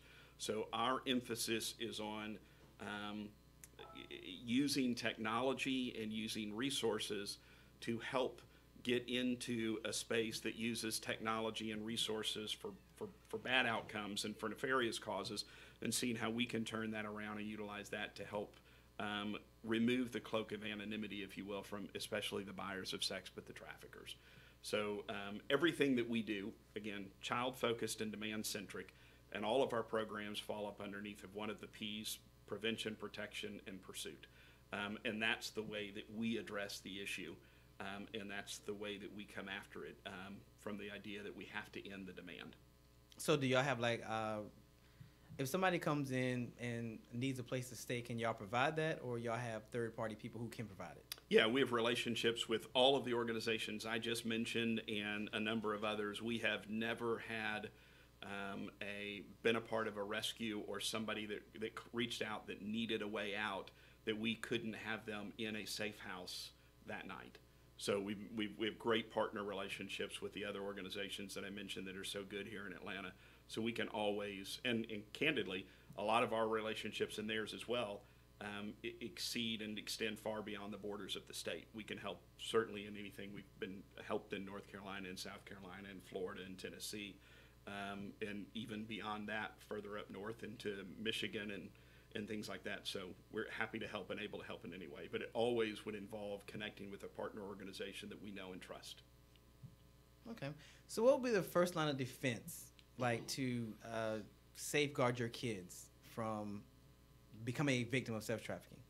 Yeah, that's a great question, and there are a lot of different answers. But what I would probably say to start with is to create an environment in a home where conversations are able, really awkward and really uncomfortable conversations are able to take place.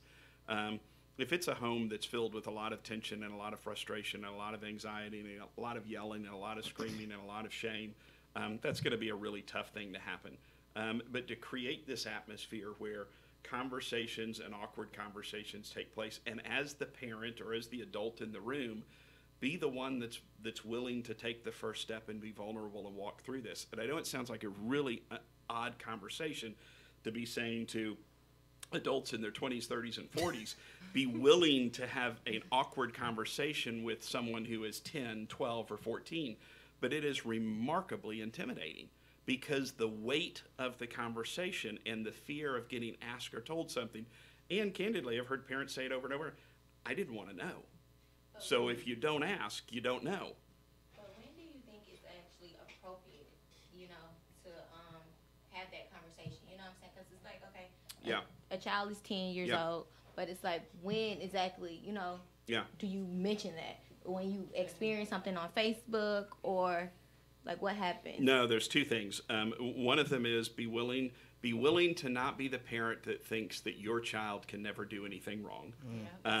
And owning that is a really important part that allows the rest of it to occur. And the second thing is the conversations at an age-appropriate level need to happen far sooner than most of us think. A lot of the mental health professionals and the folks that I work with that aren't necessarily even in this space, but they work with an adolescent and a preteen population. Their phrase now, I'm sure they'll say it in a more sophisticated way, is that 8 is too late.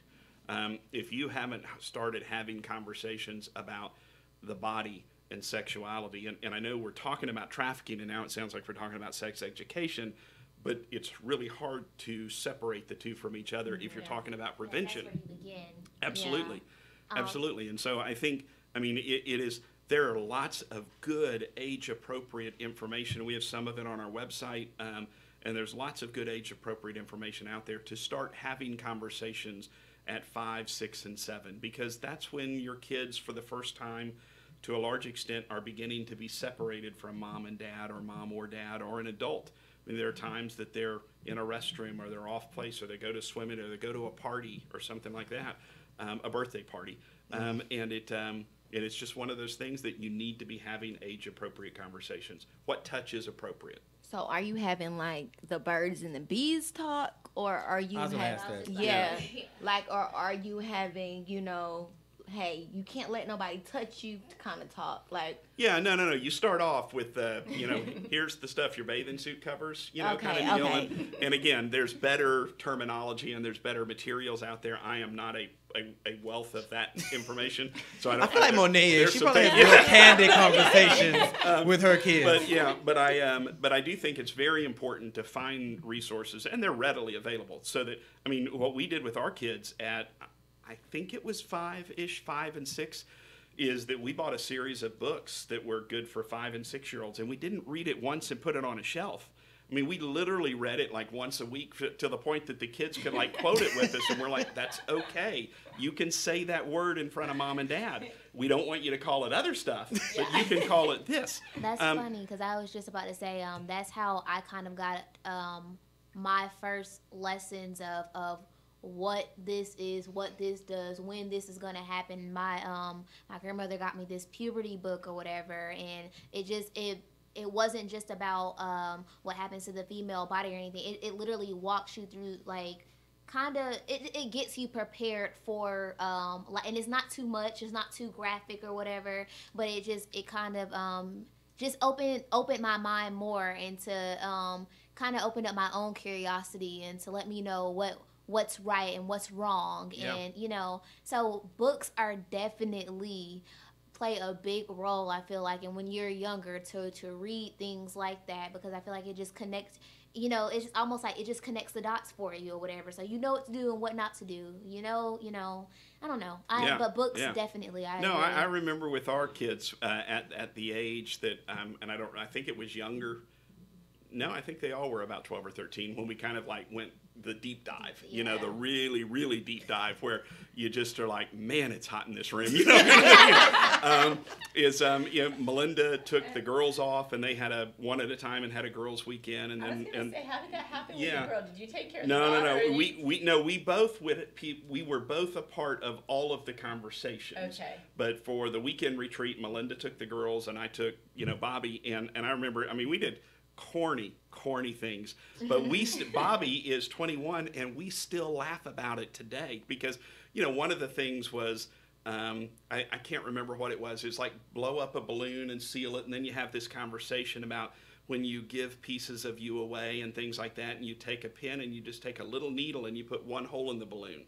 And what's the impact of that one little hole in the balloon? The balloon deflates and it slowly becomes, and then we're doing, there are all kinds of stuff. And there's a theme song that went to the weekend that I will not sing. I'm about to say, a theme song, but it might help somebody, Bob. The only thing I will tell you is the first line of it is, it's my body. And then we just kind of build on it from there. But it was a literal weekend filled with incredibly uncomfortable, awkward, corny moments that stuck. Okay, and they stuck, and it's because we did them, and we were together as a family this week, and we were even one of those conversations and one of those weekends and illustrations came up again, and we laughed about it, but we had the conversations, and they're 28 and 26 and 21 now, and they remember them. Yeah. And so education is huge. Just knowing, and for a child to be able to have the power to not be confused in a circumstance, in a situation, and know this is wrong. It is, if not the single most powerful thing, it's got to be really close to it. Okay. Well, I have a question because I have like a story, a small little story. Wait, do you have a question or a story? It's a question. A snoring. No. Yeah. Okay. Well, I guess the main question is just, let me tell the story first to give you a little background. Okay, so I am the oldest grandchild, so I'm the only girl, like, as far as with my parents, my mom, and so I had, like, my cousins, my girl cousins were, like, sister cousins, Y'all know we're sister cousins? Okay, great. So I had to ask. So, we're like sister cousins, and the youngest one, she's like, how old is Cadence now? Wow, I'm 23. She got to be like 9, 10, one around that age. And she's growing, she's getting like boobs and stuff now. And when we were talking, this was literally like, I want to say like Friday. This was like Friday.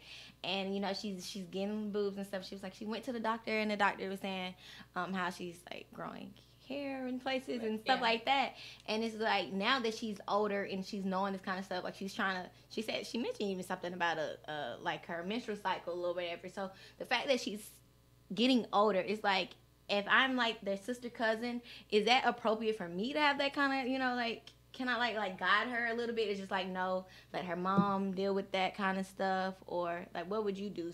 Because you guys are giving y'all opinions from like your kids, what I'm saying? And it's like, okay, well, I don't have any kids, but I want to be able to help somebody too. So it's like, do I direct them, or you just like, no? Maybe you should like ask her mom, like, how has she had any type of conversation with her about it, and when, if not, then when does she plan on, to start introducing certain topics to her or whatever? And if she doesn't mind, can you be a part of helping her, because, well, is her mom like 30 something? Yeah, she's probably early 30s. Yeah, like, so, our experience as kids would be more recent than hers. So, maybe like, like, hey, have you talked to Cadence about, any beginning to the birds and bees?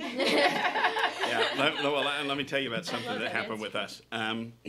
We were headed down to spring break, and we're one of those spring break families that believe that there should not be a vacant seat in the Suburban. And so the girls had brought, as many friends, as many girls as could be piled into the Suburban, and we were on our way down to Florida. And we were probably an hour and a half outside of Atlanta. And my wife is one of those people that it's kind of like what you were talking about. Melinda will trust her gut. and her gut has got good instinct, and it's proven that way for 31 years now. And she's helped me through many things that I needed to be corrected on.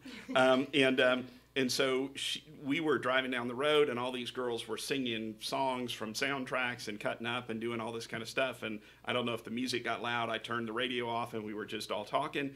And so I'm driving down the road, and what I hear is, "Miss Rogers, can I ask you a question?" And I'm like, well, that's odd, you know.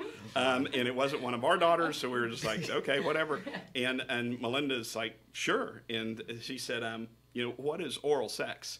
Ooh. And so the Suburban immediately starts swerving all over the road. Yeah, I'm like, I have got to get out. I've got to get out now. And so we kind of look at each other, and it's one of those things where, you know, Melinda and I, again, this wasn't the first time something like that had happened, but it was the first time just driving down the road and that kind of a conversation out of the blue. And so we talked, you know, we'll trust our gut in those kind of things. We're not going to overstep anything, but if somebody's asking a question, we want to assume that there's something behind the question. Yes. And that doesn't mean they've done anything. It could just be pressure. It could be curiosity. It could be something they've asked or been exposed to. And we don't ever want to we never did want to step in and try to counter anything that parents were doing. But they had allowed us to be with them at that time and trusted us, and we just felt like this is part of the trust. And we also felt like if our kids asked somebody a question like that, that we had given that level of trust to take our kids off, we would, you know, be okay. And when we came back, we answered it. So there's all my disclaimers. But but it was just this really awkward moment. I can't even remember what Melinda said because I was immediately sweating and cranking the air up. It was just tough. But it was also, if you stop and think about it, it was an incredibly cool moment. It wasn't for them to feel that comfortable to ask you that. Yeah, and for there to be six or seven girls in the car that immediately sat quiet, didn't laugh, didn't make fun of her, and were listening to the answer. Yeah. And so, I mean, it really is. I mean, if you get a little goofy about it, and I'm very capable of that, it really was a powerful moment. Yeah. To just kind of be able to shed some of that, and it was nothing graphic. And when we came back, we, you know, told the parents and that kind of thing. But it was just neat. And we had, I have been for others, and we had somebody for our kids that were trusted adults that we said, if you are ever in a situation that you need help, you can't reach us, you don't feel comfortable with us, or you're scared for dad to know, you can call this couple, and this couple we have given them permission to not share it with us, because we want you to make sure you have a safe place. And I think we forget how, especially today, how difficult and how anxiety provoking it is just to be a teenager or an adolescent today. I mean, they're under pressure that adults a generation or two couldn't handle, and it's a different world. So I think a different world still requires a kind, compassionate, but a different response. So I have a question, because we talk a lot about family and the dynamics of family. Is there an ethnicity that is more predisposed to sex trafficking? Like African American, from your experience of what you see, or statistically, if you have that on you, is there one ethnicity? Or I'm gonna be totally honest. Statistically, I don't know how to answer that. I do know regionally, if you were in Atlanta, you would say yes. That if you just kind of did a quick study, it might say that the African American or the black community has more. But then again, it depends on where you look. If you look at the illicit massage business, then the Latino and the Asian community is far more at risk. If you look at children who are trafficked, then it would depend upon the communities that they're in. If you look in Arizona or you look up north, so it's a long way of saying I don't know. There's probably an answer to that. I just don't know it. But I do know that it would change regionally, and it would change dramatically depending upon what sliver or which silo of sex trafficking you were looking at. I mean, if we wanted to erase probably 30% of sex trafficking in Metro Atlanta and sexual exploitation in Metro Atlanta, close all of the illicit massage businesses tomorrow. Well, I have another question, because we kind of like touched on it a little bit, because we were saying like how we see it in the movies and stuff like that. Which countries do you feel like that's like primarily affected by like human trafficking? Like because you know how you have more stuff like when you're right there by the water, or because you have like the boats coming in and stuff like, you know, New York and stuff. So what countries do you feel like it's really? It's good. I'm not trying to dodge the question. That's going to depend upon too what type of human trafficking you're looking at. If you're looking at, you know, labor trafficking, you're going to look at more of the third world and underdeveloped countries. You're going to look at India. You're going to look at Africa. You're going to look at pockets around that. If you're talking about some of the things that you just talked about, you can look at port cities, and you can look at areas and industries that are heavily dependent upon sea and boat. If you're going to look in United States of America, you're going to look more at probably sex trafficking, and then the labor trafficking can be, you know, a real issue here. But we have far more laws and things that are set up to protect from that than most countries do. So I mean, a lot of it is just going to depend upon where you're looking, and candidly, what you're looking for, because the issue is significant enough that you're going to find whatever you're looking for. Okay. All right, so at this moment, we have a survivor that's actually with us today. So we're going to let her share her story. So introduce yourself, tell us your name, a little bit about yourself, and then share what you want to share. Can I say something? Uh-oh. No. I want to do this. Do we need a disclaimer? No. It is. I think this is a really cool thing, and it's and I don't mean cool in a cheap way. I think it's an incredibly courageous act. Anytime somebody who has been caught up in this or who has been victimized by it, and I think it's really important to, no matter how we think about trafficking, to remember that nobody chooses this. Somebody doesn't get trafficked because they made a mistake, and so for me, there's very little that tells or exposes the DNA of an organization that works in the trafficking space more than how they honor and treat people who have survived and are willing to step forward and, you know, share whatever pieces of their story that they want to help others. And so for us to be connected with Katie, and we've known each other for a few years and she's been at Street Grace now for, I guess, 6 or 8 months or longer than that now. Is it really? Almost Yeah. a year, Yeah. Good job, Bob. Jeez. Yeah. Jeez. Note to self. Good job, Bob. Anniversary's coming up. Yeah. You're so fired. Really glad. Really glad I asked you. Now you have to go get Monet's water. That's punishment. You have to get her water. Don't forget the lemon. Yeah. Fair enough. Keeps the vibes. Yeah. Keeps the vibes. Yeah. So what I was trying to say is that for us as an organization to be able to partner with Katie as our survivor leader adds such a dimension to the organization and a depth that was not there. And I just wanted to say that before you said whatever you wanted to say, just because it's a real treat and a gift for us to be able to get to work with her. And we're happy to have you. We so appreciate you coming. Thanks. So my name's Katie. I am from another state. I'll say that much. And so I was raised in just like this chaotic home. My parents just couldn't stand me. My dad was an ordained minister. He never preached anywhere, but he had that certificate, you know. And so he used that against me. He would twist the word. He made me like believe that God was just like him. He was torturing me, abusing me, sexually abusing me, like brutally by the age of 6. And then at 8 was raping me. And he sold me for the first time when I was 11. And, you know, we walk up in this house and there's a bunch of girls sitting on the floor. And all of a sudden these guys are picking these girls off and going to different areas. And I was drugged, beaten, and raped that day. That was just the first time, you know. And so it went on until I was 28. I didn't get out until right at 28 years old. How old are you now? I'm 32. So, yeah, I've been out for a little over 4 years now. But, I mean, I've been locked in dog cages, locked in hotel rooms, chained up, tied up, burned, beaten, whatever. You know, I mean, it's insane when you really think about it. And my dad was the trafficker the whole time. Jesus. So he was trafficking not only you, but... No, he was only trafficking me. I was the only one that I know of anyway, you know. So they were, so how did it work? Like, were they meeting each other or? See, and I still wonder, like, okay, so like my 13th birthday, I was raped by my dad and like 9 other men, right? So I think back and I'm like, how did he find these people?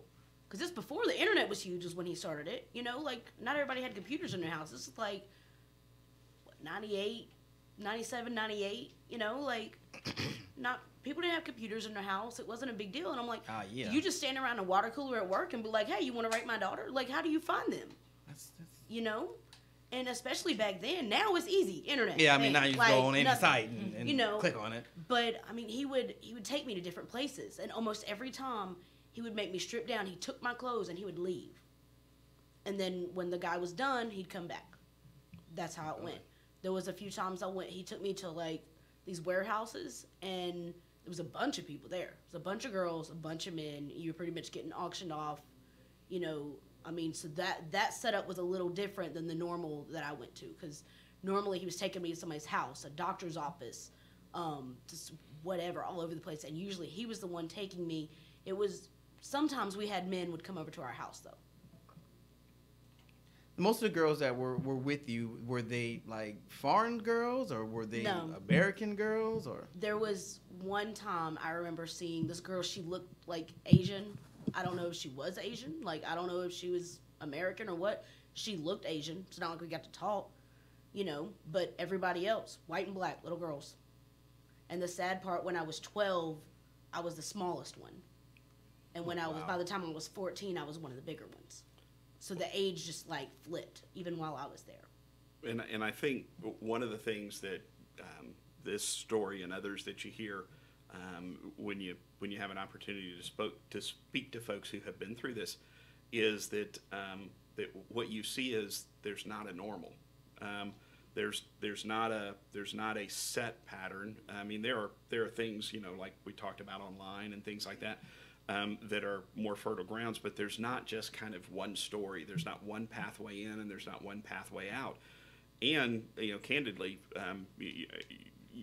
we're probably all feeling the exact same thing, where your stomach's kind of churning right now. Yeah. I thought I was hungry, and I was like, yeah, I'm not hungry. And so part of what you realize, though, is that you can't look at this and not come face to face with the fact that this just isn't something bad. This is evil. I mean, I don't even mean evil in a religious kind of term, although it certainly qualifies for that. It's just evil. This is the worst of humanity that is doing these things against women and children. And so, yeah, I just think it's important to kind of. Somebody told me a couple of years ago, I would talk about some of this, and we would go through some of the statistics, and then I would kind of try to move through to something that was more lighthearted quickly, because I felt bad. And a really wise person told me, you need to get comfortable enough yourself that you can kind of sit in the discomfort. And I heard somebody say just a couple of weeks ago that sometimes anxiety and discomfort is ignorance leaving the body. And that we just kind of need to walk through this sometimes. Yeah. So, Katie, how did you finally get out? Like, what happened? So I didn't have a phone at the time. I had a phone throughout it. So it's not like everybody views it like, oh, you don't have no phone, you don't have internet access, nothing. And it's not like that all the time. So, like, I had an ability to use a computer, thankfully. And so I started Googling, like, to get help. Like, you know, because I'm like, I found out when I was 23 that I was actually being trafficked.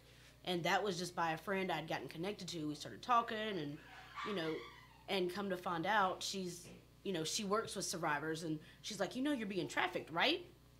And I was like, nah, that happens in other countries. That's not me. And then come to find out I was. And so go back to, you know, I'm literally getting ready to turn 28. So I start Googling for, like, help, you know, help for sex trafficking survivors, like a program or something, because I knew I needed help, and I knew I wasn't going to be around much longer. I knew either I was going to kill myself or my dad was just going to kill me. Like, that's just the two options. And so I reached out. They came and got me, literally, like, we were in and out in 30 seconds, had me, and we were out the door. And then I was brought to Georgia, and then a situation, it could have turned really bad really quick. And so I called another organization here, one of the ones Bob mentioned earlier, and they literally came in the middle of the night, came and got me and took me to a safe house. So where was he? So where were you at initially? Because you said they brought you to Georgia. So where were you at? I was in North Carolina. Oh, I'm from South Carolina. That's kind of close to home. So they came and got you from North Carolina and brought you to Georgia, and then they called a third party to come take Well, you. I ended up calling the other because, so we made a decision. I was like, well, I got a friend in Georgia. I'll just go down there. It gets me out of the state. I'll be safe. Well, she had some issues and she started drinking a lot and got like belligerent, and she's talking about like, get the F out my house. I'm gonna call your dad, tell him where you are. Like, lost her mind. And I had already been looking for programs because, like I said, I knew I needed help. I was so broken, I couldn't function. You know, I had been self-injuring for 15 years. I sat in corners and rocked all day. Like, I couldn't function. I was so traumatized. So is there a part of Street Grace that deals with the psychological trauma as well? If y'all go to get somebody like in her situation that can deal with that? There are everyone who comes through this and has been victimized by this has got to deal with so many different components. There's the physical health care, the mental health care, there's room and board and the restorative care, and that's what a lot of these organizations, that's why what they do is such a gift, because they allow you to, some of them for a few months, some of them for a year, some of them for 2 years, to be able to process through that. Imagine as a child experiencing some of the things that folks would experience in this, the healing. It's not a rescue and heal. I mean, it's not, here's your 30-day treatment plan and then, go get you a job. It is, there's such a process and so many other things that come with it. And so one of the things that, as Katie was mentioning, that the organizations do, some of the organizations are short-term care. Some of them are literally for 30 days, so that there's just kind of an escape and you're out, and there's an assessment and you begin the process of understanding. Sometimes with these there also comes addictions and drug use and alcohol use and some of the other things that have been either introduced in by the trafficker or somebody, or self-medicated just to kind of do anything to numb the pain, because it's unimaginable pain. And so sometimes someone who has stepped out of it or been able to get out might spend 30 days at a what's often referred to as a safe house, where they're just safe. There's food, there's room, there's board, there's a counselor and assessment process that could then determine the best course of long-term care. Sometimes other issues have to be dealt with early on too, so that the care can stick, and that would be drug addiction or alcohol and all those kind of. It's in the mental health world that I came from. I'm not assigning a label to it. It's just, you can't go through this and there not be multiple complex traumas. So it's one thing when you break an arm. It's another thing when you shatter an arm, and it has to be put back together, and it takes multiple surgeries, and that's what this looks like in almost every situation. It's unavoidable. So it really does go back to what I said earlier, that it wasn't just flattery, the courage that it takes to get to the place in your healing and in your story where you've got the courage to start sharing pieces of it, and have the luxury to only share what you want to share, but to share pieces of it so that others can just kind of get a peek. We can't imagine it, but we can get a peek. I know for Katie and other folks that we work with, they don't share the story so that you can wallow in the grief with them, and they don't share the story to highlight the bad. They share the story to talk about what restoration looks like and what healing can look like, and how if you can come from circumstances and situations like that and have hope, and think of the courage too, to be in a position, because I think, and you can disagree with me, I don't know that I've asked you this or we've talked about it, and I didn't have to give her permission to disagree. Katie would just do it. I don't think you can heal and go through that process fully without at some point having to forgive. And you talk about something that, many of us would sit around and think, oh, there's no way. But what if the forgiveness is what's standing in the way and impeding your healing? Can you imagine just the courage that takes? Do you remember the moment that you realized that this wasn't the way life should be? Do you remember that moment? I don't think it was really a moment. I think it was kind of like over time. I think it was like when I started breaking down, I guess, was my senior year of high school. And that's when I really started, like, realizing, okay, this is off, and I can't take this. I can't handle this, and you know, and it showed in my grades. My grades started slipping that year, to the point I almost didn't get to play ball that year. Like, I was a varsity softball player all through high school. I almost didn't get to play that year. You know, my boyfriend had died the summer before in a freak accident, and so it was that year I had jaw surgery to repair all the damage from my dad hitting me so much. And I think it was that year that a lot of it kind of came to a head. It's like, this isn't right. And then when I was 18, I started talking to a therapist, and, you know, she started saying the whole, it's not your fault, you know. And of course, I wasn't accepting that. It literally took me until I was 29, 30 before I believed it wasn't my fault. So you were still going to school and everything, even though all this was going on at home? I was in ROTC. I was a varsity softball player. I mean, I was doing my thing. So did you just play it like everything was, like, you know, normal? Like, did anyone, like, not ever catch on that it was possibly something going on with you? So I've actually been in contact with some of my old teachers, even back to, like, middle school, okay? Just literally this last year, I started reaching out and thanking them and letting them know what was going on and thanking them for just being safe for me. And a lot of them, they were like, we knew something was going on, but we didn't know what. Like, they all knew something was happening. The crazy part, they all thought it was my mom that was abusing me. They didn't even think about my dad, because my dad was like a saint to everybody. Like, he was playing that role of it's almost like that sociopath deal. You know, even my family, they still believe he could never do that, ever. Yeah, I think that's really important. Did you have another question? I think that's really important too, because it's very common in these situations for folks that are caught up in this to just almost overcommit themselves to other things and excel academically, excel socially, excel in whatever it is that they do, because it's this drive to be stronger than the pain. And again, that's a non-survivor saying that. It's kind of a compilation. And I think of I was sense. so good at softball too, because it was an escape, and because I was so angry inside. It was better than beating somebody up, because I was also known for that. Mainly guys. Well, my freshman year came in as knocked out a senior. Like, that's how you do it. You know, football player down. Anyway, but yeah, so like, other than that, it was better just to play ball. And I'd been playing softball for a while, but I had an arm, and I was a catcher, and I wouldn't let nobody buy me. I mean, I put everything into it, and a lot of it was just that anger. Because I could throw that ball 85 miles an hour and call it a day. And they're like, all right, killer, like, calm down, you know, but they didn't know what was going on. Like, literally, Coach Andy, all right, killer, calm down. Like, yeah, that was, I mean, literally, I put everything into that, and I put everything into school, because, like, at school, I was safe. The problem became, like, in high school, like, once I started self-injuring, I had to self-injure to even focus in class.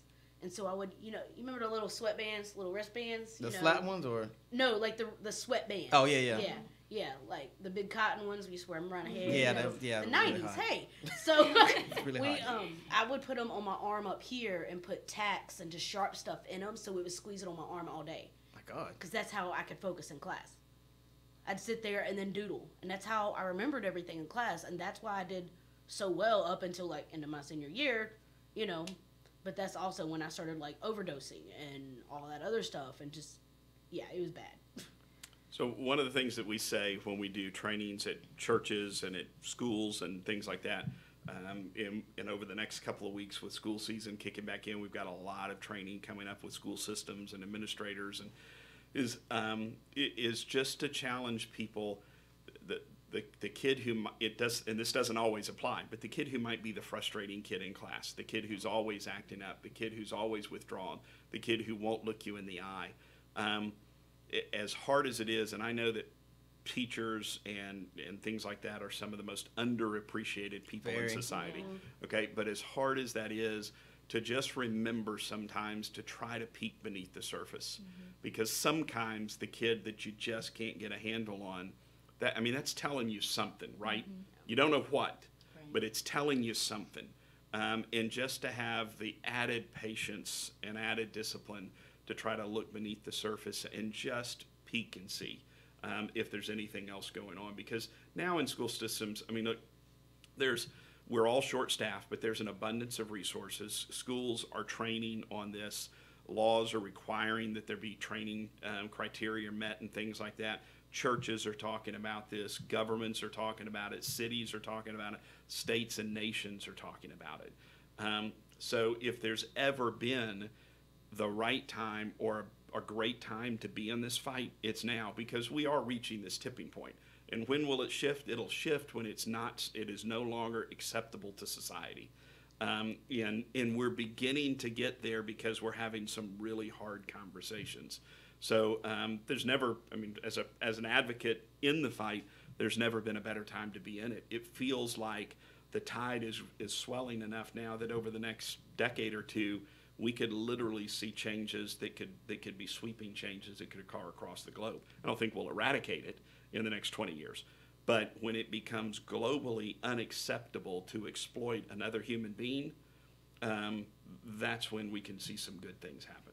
So legislation-wise, yeah, does Georgia have good legislation? Yeah, I mean, you're asking somebody that's neck deep in the fight. So that's why you missed it one time. Well, you had legislation. So we always want more as far as stiffer penalties and fines, especially for those who are the buyers of sex and the traffickers. We always want more resources for those. Georgia is woefully short on resources, government funding for folks who have been victimized by this. I mean, if it wasn't for the not-for-profit community, they're doing 99, if not 100% of the restorative care work right now. But Georgia has responded well. I mean, and it's coming from a low point where 25 years ago, sexually exploiting and abusing a child was a $50 fine and a misdemeanor. Now, depending upon the circumstances in the case, you can spend up to 40 years in prison. It's a felony, period, for anyone underneath the age of 18. No ifs, ands, or buts. And then you can see penalties and fines up to $100,000. We are still falling very short on successful prosecutions, but the laws are catching up so that law enforcement can act on them, and we're getting better and need to continue to get much better at prosecuting. Bob, maybe this is a time for you to talk about Lobby Day too. I mean, it already passed, but it's going to be coming around, and no, and that's one of the ways that Monet is so deeply involved with this. In fact, that's where we met, isn't it? A couple of years ago. 2 years ago. Street Grace, along with other organizations here in the state, sponsors the state's annual anti-sex trafficking Lobby Day. It's always in February. And depending upon what issues and laws are on the docket for that year, we've seen anywhere from 500 or 600 to 800 people show up so that we can meet, have lunch, hear from the legislators, walk across the street, meet with them, and educate and bring the community together around this issue from a legislative and policy standpoint as well. All right, so we're into our final 4 minutes. Okay. So final thoughts, and give everybody your contact information. Let's start from this one. You go last. Okay. If you want to.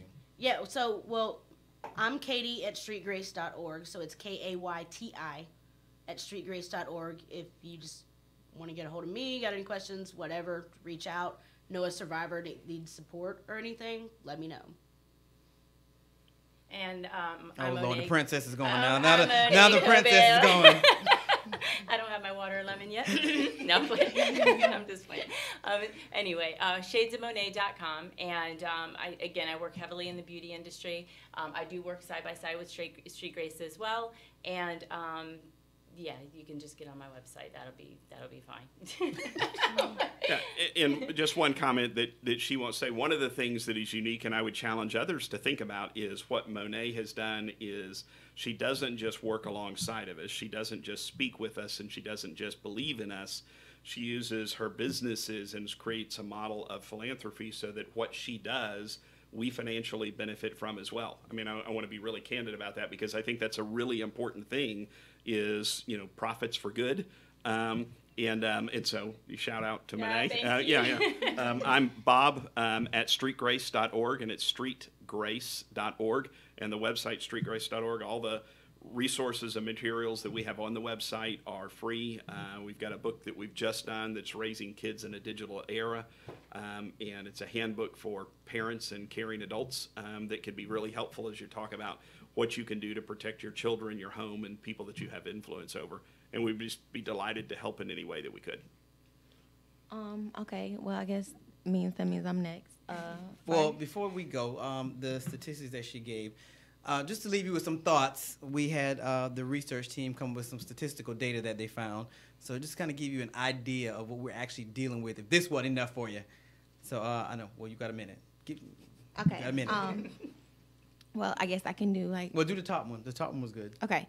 So the top fact is sex and human trafficking is a multi-million-dollar form of modern slavery, which you did mention. Another one, since 2007, the National Human Trafficking Hotline has received 22,191 sex trafficking cases in the United States. And in there. But before I close out with my final thoughts, I want to say, Katie, I really appreciate you for telling your story because, I don't want to give you any sympathy or, sympathize with you or anything because everybody's like, you don't want that. But I just want to, thank you for your courage, you know what I'm saying? Because you don't know, like, who heard this message and who really, was really moved by it. And I was. That's why I didn't say anything. I just sat here and listened because I was like, wow, like I didn't expect that. So I do want to leave you guys with the National Human Trafficking Hotline. Then I found this on Polaris. So it is 1-888-373-7888. Again, that number is 1-888. Did I say 8 3 times? 1-888. Can you get the number right, please? Give it out. Give me help. It is 888. I know. I'm sure Bob knows it. 888-3737-888. And you can also text Be Free. It's 233-733. That's what I'm talking about. You can also text them, and it's the same hotline people that answer it, and they'll respond in 5 minutes. Team Ricardo at work. Yes, they've been trained well. Yeah. They've been trained well. Just piggybacking off of what Terry said, I do think you are like really brave. It's crazy when you actually like talk to someone in person. They're telling you their story. You hear so much about it, but just to talk to someone who was a victim of this, it's just like, wow, it's incredible. And I'm so happy that you are moving forward with your life. And I really do hope that whoever is watching right now, if you are in a predicament, know somebody in a predicament like this, that you took something from this. God, Makia, we have to talk about you. All right, so I want to thank everybody for tuning in today. Thank you to all our guests, Katie, Monet, Bob, special intern today, Makia. We got to have a conversation with us over with. Of course, the lovely Miss Terry. Human trafficking is crazy. Their information will be on my website, ricecommunity.com, Rice with a W. Next week, we're going to have astrologer Tony and nutritionist Terry on. It's going to be quite interesting next week. So we'll see you same time, same place on the Leadership Blend with your host, Ricardo D. Rice.